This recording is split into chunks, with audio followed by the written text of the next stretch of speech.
Super சாஃப்ட்டான இந்த க்யூட்டான bubble பன் எப்படி செய்கிறதுன்னு பார்த்துடலாமா?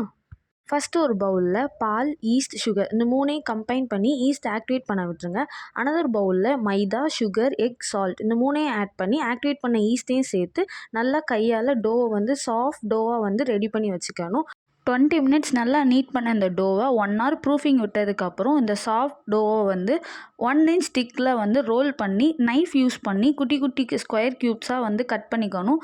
அந்த ஸ்கொயர் க்யூப்ஸை சின்ன சின்ன பால்ஸாக ரோல் பண்ணி நமக்கு தேவையான டின்னில் வந்து கேப் இல்லாமல் ஈவனாக அரேஞ்ச் பண்ணிவிட்டு ப்ரீஹீட் பண்ண ஓடிஜியில் வச்சு பேக் பண்ணி எடுத்தோம்னா நம்ம சூப்பர் சாஃப்டான பபிள் பன் ரெடி ஆகிட்டு, நான் இதில் கார்லிக் ஸ்ப்ரெட் வந்து அப்ளை பண்ணியிருக்கேன். உங்களுக்கு வேணும்னா நீங்கள் கார்லிக் ஸ்ப்ரெட் வந்து அப்ளை பண்ணிக்கலாம். இல்லைனா இதை ப்ளெயினாக கூட நீங்கள் சர்வ் பண்ணி சாப்பிட்டுக்கலாம். நீங்களும் என்னோட அட்வான்ஸ் பேக்கிங் கோர்ஸில் ஜாயின் பண்ணணும்னு நினச்சிங்கன்னா இந்த ஸ்க்ரீனில் தர காண்டாக்ட் நம்பருக்கு காண்டாக்ட் பண்ணி உங்களோட சீட்ஸை புக் பண்ணிக்கோங்க. தேங்க்யூ ஃபார் வாட்சிங்.